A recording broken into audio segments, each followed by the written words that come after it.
Muy buenos días, mi nombre es Gijón Joel y hoy les estaremos hablando sobre las teorías sociológicas. Las integrantes de mi grupo son Yadira Flores, Angie González, Sofía Arita, Litzia Aguilar, María José y mi persona. En la siguiente diapositiva podemos ver el índice general, el cual incluye la introducción, teorías principales, teorías de la acción social, tipos de autoridades, estructuralismo, representantes del estructuralismo, los desafíos del pensamiento social, fomentar el pensamiento crítico en una sociedad saturada de información, 3 puntos clave, interaccionismo simbólico, postulados y características y conclusiones. Introducción. Las teorías sociológicas buscan explicar los fenómenos sociales, centrándose en el porqué de su comportamiento y cómo influyen sus experiencias y previos conocimientos en este. Como podrán ver, estas son las teorías principales que vamos a detallar a continuación. Un saludo, yo soy Yadira Flores y hoy vengo a hablarles sobre la teoría de la acción social. Max Weber, como principal desarrollador de esta teoría, nos presenta un análisis que se enfoca en la acción social como el movimiento producto de intenciones, motivos y sentimientos que tienen un significado por quien los realiza. Su importancia deriva a lo fundamental que es para comprender el comportamiento humano en el contexto social. En otras palabras, esta teoría tiene como objetivo mostrar que para comprender la sociedad no basta con observar comportamientos desde fuera, sino que hay que entender el sentido que las personas le dan a sus actos. Mediante este análisis, Weber formuló el método de los tipos ideales de autoridad para organizar su visión de la sociedad. Número 1. La autoridad tradicional, que proviene de la obediencia a las reglas por su antigüedad. El líder suele ser una figura respetada por su antigüedad, descendencia o posición social. Número 2. La autoridad carismática, ejemplificada como una facultad que posee un individuo debido a su carisma para convencer sobre sus ideas y valores a grupos enteros. Número 3. La autoridad burocrática. El líder ejerce su autoridad a través de un sistema burocrático y formal a través de la ley y las normas, no por las cualidades personales del líder. Hola, buen día a todos. Mi nombre es Litzia Aguilar. Les voy a hablar un poco sobre qué es el estructuralismo. Es un enfoque filosófico a fin de diversas ciencias y disciplinas que proponen el análisis de un objeto o sistema como un todo complejo de sus partes relacionadas entre sí. Es decir, y como su nombre lo indica, se proponen la identificación de estructuras que componen el objeto de estudio, sea cual sea.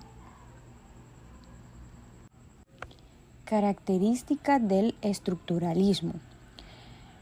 Característica número 1, plantea que todo está compuesto por estructuras y que el modo en el que nos organizamos, los seres humanos, son el que produce el sentido y el significado de las cosas. También plantean que las estructuras determinan la posición de los elementos dentro del sistema y que dichas estructuras además subyacen que se hallan ser por debajo de lo que aparentan. Por lo tanto, el método de estructuralista es el que parte en busca de dichas estructuras invisibles para trasladar a la luz y explicar cómo opera el sistema que hay dentro del objeto de estudio. Puede llamarse estructurista o prácticamente todo análisis que persigue la estructura subyacente de un fenómeno humano. Grandes representantes del estructuralismo son Ferdinand de Saussure, quien se hizo célebre por su curso de Lingüística General en 1916. Con ello sentó la piedra fundamental para la lingüística estructural. Después está Claude Lévi-Strauss, quien se convirtió en una figura central en su disciplina a mediados del siglo XX, como fundador de la antropología estructural. Muy buenos días, yo soy María José de Camarano y les voy a exponer un poco sobre los desafíos del pensamiento social. Como primero tenemos la comprensión de la complejidad social. La sociedad no es simple ni lineal, está compuesta por múltiples factores que son culturales, económicos, políticos, históricos y psicológicos. El desafío de este es que desarrollan una mirada amplia y profunda que considera toda esta dimensión al analizar una situación. Por ejemplo, la pobreza, que no solo explica por la falta de dinero, sino por la desigualdad estructural, y educación, salud y acceso al trabajo. Bueno, como segundo punto tenemos superar prejuicios y estereotipos. Todos tenemos ideas previas sobre personas, grupos o situaciones, pero el pensamiento social debe cuestionarlas. Como desafío tenemos reconocer nuestros propios prejuicios y no dejar que influyan en el análisis de la realidad.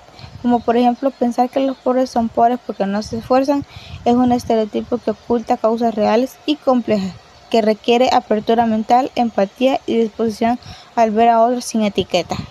Como tercer punto es transformar la teoría en acción. No basta con conocer teorías sociales, el objetivo es aplicarlas para generar cambios positivos, convertir el conocimiento en compromiso, reflexión en participación y aprender sobre desigualdad. Deberíamos motivarnos a actuar desde proyectos sociales hasta cambios en nuestra conducta diaria. El pensamiento social debe impulsar una ciudadanía activa y transformadora. Como cuarto punto tenemos acceso desigual al conocimiento. No todos tienen las mismas oportunidades para desarrollar el pensamiento crítico o conocer la realidad social. Reducir la brecha educativa y fomentar el pensamiento social desde la escuela para todos. En muchas comunidades se prioriza solo el técnico y no se enseña las habilidades como análisis crítico, ética o derechos humanos. Es vital democrática al conocimiento para formar ciudadanos conscientes y responsables. Como quinto punto tenemos la globalización y nuestros desafíos. Vivimos en un mundo interconectado donde los problemas locales están ligados a lo global y los desafíos son pensar en claves mundiales sin perder la mirada local, como por ejemplo el cambio climático, las migraciones, la inteligencia artificial, el consumismo, y estos son fenómenos globales que afectan la vida diaria y el pensamiento social debe adaptarse a nuestros nuevos contextos sin perder el foco humano. Y como último punto es cuestionar nuestras estructuras de poder. Muchas veces se acepta como normal un sistema injusto. El pensamiento social debe identificar y cuestionar estas estructuras, reconocer cómo operan el poder privilegiado y las operaciones de nuestra sociedad, como por ejemplo el racismo, el machismo, la explotación laboral, la concentración económica, que son estructuras que deben ser visibilizadas y desafiadas. Pensar solamente también es un acto de valentía frente a las injusticias. También les voy a hablar sobre fomentar el pensamiento crítico en una sociedad saturada de información. ¿Y cómo podemos fomentar el pensamiento crítico en una sociedad saturada de información? Vivimos rodeados de datos, noticias, opiniones, videos y publicaciones, pero ¿cómo sabemos distinguir lo verdadero de lo falso? Pensamos que nosotros mismos o solo repetimos lo que vemos o escuchamos. Pero se estarán preguntando ¿qué es el pensamiento crítico? El pensamiento crítico es la capacidad de analizar, cuestionar, comparar y reflexionar antes de aceptar una idea o información. No significa criticar por criticar, sino que pensar con lógica y responsabilidad. Nos ayuda a formar opiniones propias, tomar mejores decisiones y defendernos de manipulaciones y engaños. Y como desafío enfrentamos que vivimos en una era de sobreinformación, de noticias falsas, redes sociales, por lo cual dificulta distinguir entre datos confiables o manipulaciones. El objetivo del pensamiento social es desarrollar la capacidad de análisis y argumentar lo lógico y la autonomía intelectual de este. Pero ahora veremos los 3 puntos claves del pensamiento social, que el primero sería comprender la complejidad y la división social. El pensamiento social exige ver más allá de las apariencias. No podemos analizar la sociedad desde la superficie. Hay que entender las causas profundas de los problemas sociales como la pobreza, el racismo, la exclusión y la violencia. Esto implica reconocer la realidad compleja, que hay múltiples factores de las personas que están diversas para evitar prejuicios, estereotipos y generalización fundamental. Como segundo punto clave tenemos que desarrollar un pensamiento crítico, que el pensamiento social cuestiona las normas, valores y estructuras establecidas. No acepta lo que siempre fue así sin analizarlo. Se pregunta por qué las cosas son así, a quién benefician y a quién perjudican. Buscar lo que está oculto o neutralizarlo como desigualdad a los privilegiados o a las injusticias. Pensar críticamente es un paso esencial para entender el mundo y dejarnos manipular. Y como tercer punto y último es transformar la reflexión en acción social. Pensar no basta. El objetivo del pensamiento social es actuar. Reflexionar sobre la realidad debe llevarnos a generar cambios concretos. Promover valores de la justicia, la equidad y los derechos humanos y la participación ciudadana. nos impulsa a ser parte de las soluciones desde pequeños gestos hasta acciones colectivas. El pensamiento social es una herramienta para construir un mundo más justo. Buen día. Hoy quiero hablarles sobre una teoría sociológica muy importante que nos ayuda a entender cómo construimos nuestra realidad a través de la vida diaria, la cual es el interaccionismo simbólico. Esta corriente ha influido muchísimo, no solamente en la sociología, sino también en la psicología social y en muchas otras áreas de las ciencias sociales.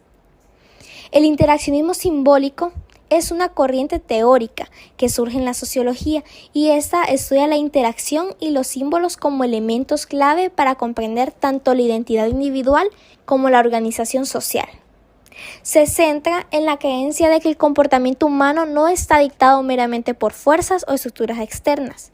Por el contrario, se deriva de los significados sociales que atribuimos a las situaciones, a los objetos y las interacciones. Una de las aportaciones más destacadas a esta teoría viene de William Thomas y de Florian con su libro El campesino polaco. En él analizan cómo se transforman la personalidad y la estructura social de una comunidad campesina polaca durante el proceso de migración a América. Lo interesante es que lo hacen estudiando las actitudes de los individuos, lo cual se vuelve clave para comprender cómo cambian las personas y sus relaciones cuando se enfrentan a nuevas realidades sociales. Aquí es donde entran los 5 postulados fundamentales del interaccionismo simbólico.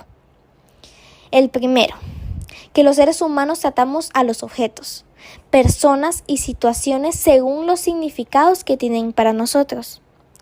Segundo, que cada individuo tiene un papel activo en el proceso de conocer. No solo somos receptores de información. Tercero, que esos significados no aparecen de la nada, sino que surgen de la interacción social.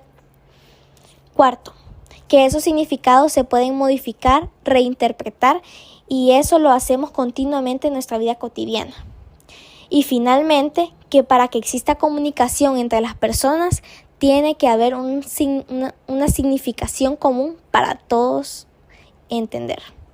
Además, el interaccionismo simbólico tiene una serie de características clave, las cuales son, número 1, tiene un enfoque realista, es decir, que se basa en cómo se comportan las personas en la vida real. También considera que los seres humanos no solo reaccionamos, sino que también reflexionamos sobre nuestras experiencias y sobre nosotros mismos. Las ideas que se desarrollan en esta teoría dependen mucho de las relaciones sociales y en qué contexto existen. Y por último, es que ponen énfasis en observar y analizar lo que llama el mundo empírico, que es el mundo en que vivimos, en el que sentimos y en que comprendemos todos los días. En conclusión, exploramos diferentes perspectivas sobre la idea de la comunidad. La teoría de la acción social resaltó que nuestras elecciones se comprenden según normas y cultura. El estructuralismo nos invitó a examinar los cimientos que dan forma a lo social, mientras que el interaccionismo simbólico se enfocó en el valor del significado común y las interacciones diarias. Para concluir, al abordar los restos del pensamiento social, observamos que estas teorías no son soluciones definitivas, sino instrumentos en continua evolución. Comprender lo social hoy en día requiere fusionar varias ópticas y mantener una actitud crítica ante un mundo que evoluciona sin cesar. En conjunto, estas perspectivas nos proporcionan un marco robusto para desentrañar la intricada relación entre el individuo y la sociedad, cómo se construyen los significados, las dinámicas de poder y la necesidad de un análisis social consciente y crítico.